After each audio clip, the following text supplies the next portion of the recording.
you vote for? Well, I'll tell you who I didn't vote for. I want to keep Boris Johnson out of power.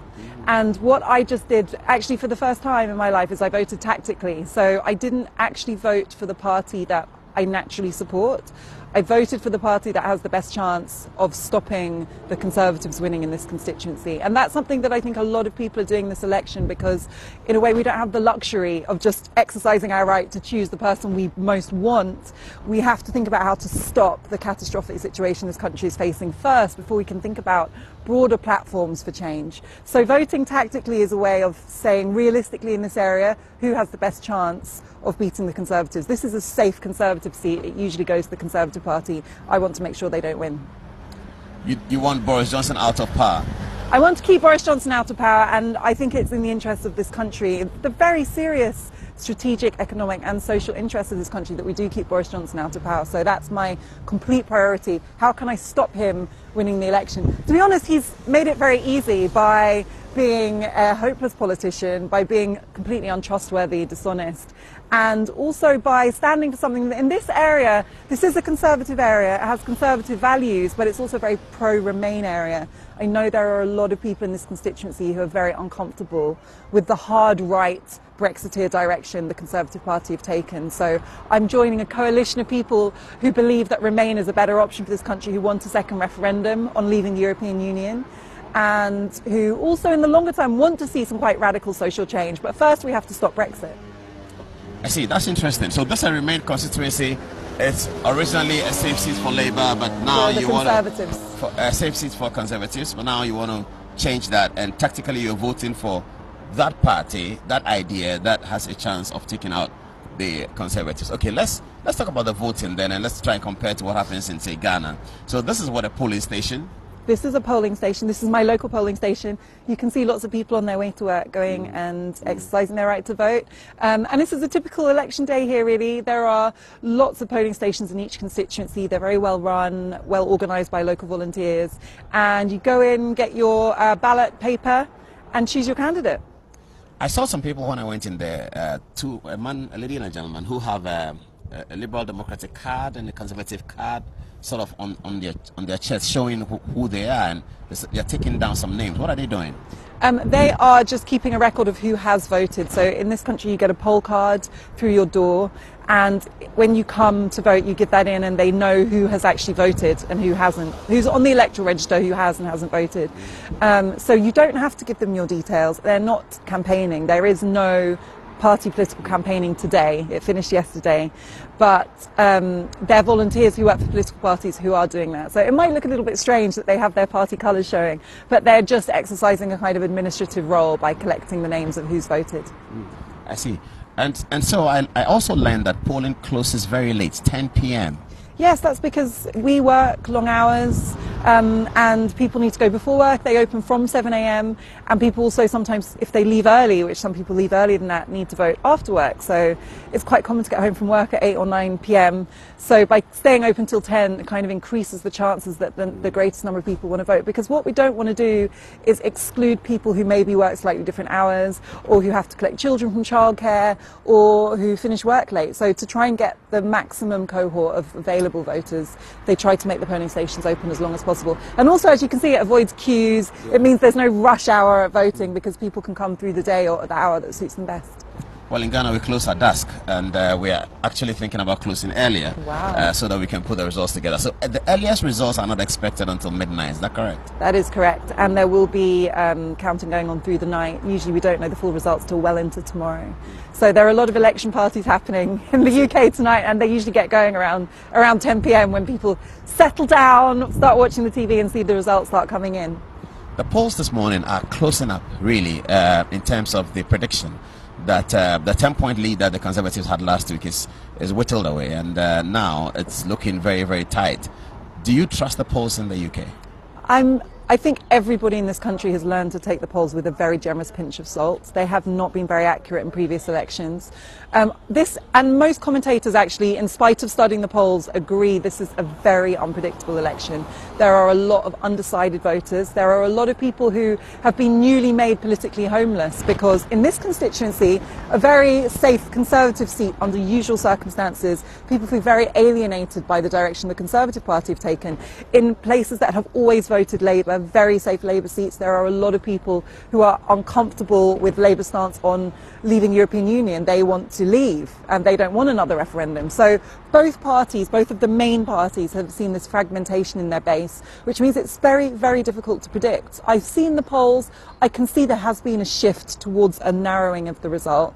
I personally do not think that the Conservatives are going to win a majority, as the polls still suggest they will. They're saying it's a narrow majority. I think we are going to have a hung parliament, and I think we are going to see coalitions form. I know I'm very either brave or stupid to make a prediction at this moment because it is really hard to tell. But the mood in the country from people I've been speaking to, really, we're a very important station. People are very happy that you've come to talk to us for Ghana TV here.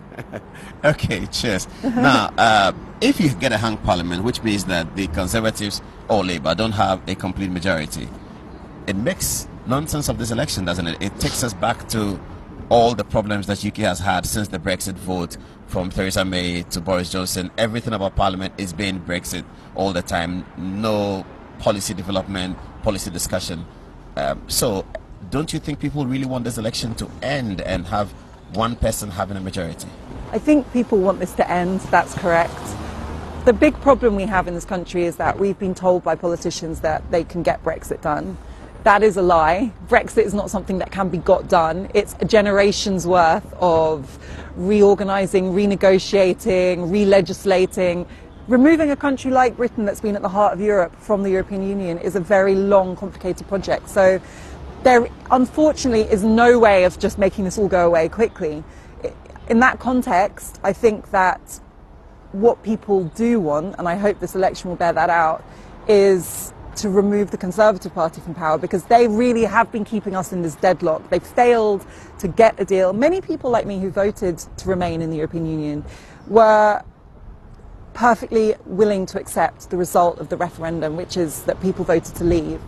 And it's only the process of watching the Conservatives trample over our democratic institutions, hold Parliament to ransom by hijacking all other areas of policy with this one issue, that have made us feel that we really need to have another referendum. And I think the chance of doing that is to have a coalition of pro-Remain parties in Parliament. And my hope for that is that it will be very difficult if the Conservatives don't win a majority for them to form a coalition. So what we're looking at is a coalition of other parties, almost all of whom share a mandate to have a second referendum on Brexit. So it's not solving the problem, but there is no way of solving the problem. Why are you confident that a second referendum on Brexit will bring out a different outcome?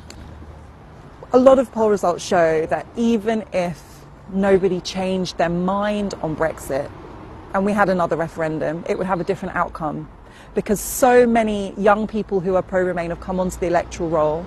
Many older people who voted Brexit have unfortunately passed away, and that demographic split, older people voting to leave the European Union, younger people voting to remain, means that even without people like me changing our minds, there would be a different result today.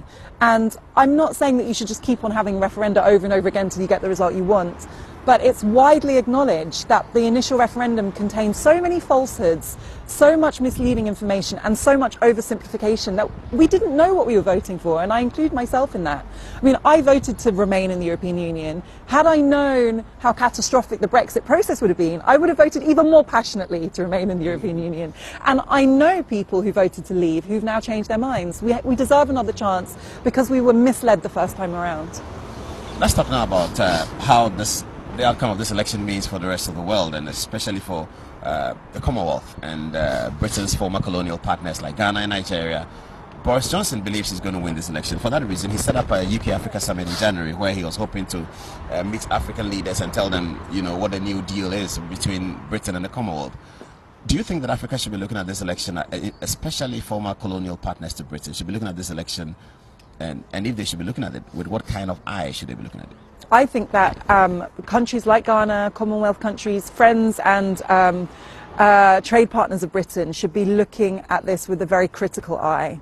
I have been horrified by the rhetoric from the Conservative Party surrounding leaving European Union that seems to regard countries like Ghana as kind of bargain buckets that they can assume are available at will, so that when we leave the European Union they have this entitlement to have preferential trade relationships. I think that there is a lack of respect for partners in the Commonwealth that we've seen from this government, and I believe they still think that they are at the helm of an empire instead of understanding they now have to compete with China, with other emerging powers, Brazil, India, when they want to conduct new trade negotiations with countries like Ghana. I would like to see a government in this country that treats its partners with respect, which understands it needs to put forward an attractive, competitive offer that doesn't just assume, because of the past relationship, that everybody is willing to facilitate Britain's departure from the European Union. And I think, unfortunately, this country is going to get a rude awakening when it leaves Europe to realise that the last time it wasn't in Europe, it had an empire, and it no longer does. It now has to come to the table as an equal with other countries. And that is a cultural change that I think many Conservatives have not adjusted to.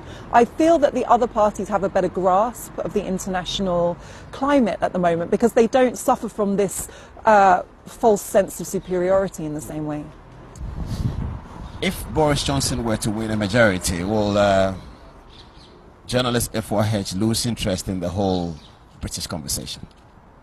I can't lose interest in the British conversation because I've spent much of my life here. I'm British. I've written a book called British. I'm also a proud Ghanaian, and I think like many other black British people, very concerned about the direction this country is going in. In Boris Johnson, we have a Prime Minister who has been overtly racist, who has said things actually that in some cases would probably make President Trump blush. This is something we've hardly seen in the discourse. These voices have been excluded. Many black British people say that they would leave the country if there is another Conservative government. So I think there are people who feel under threat, and that is something that really troubles me.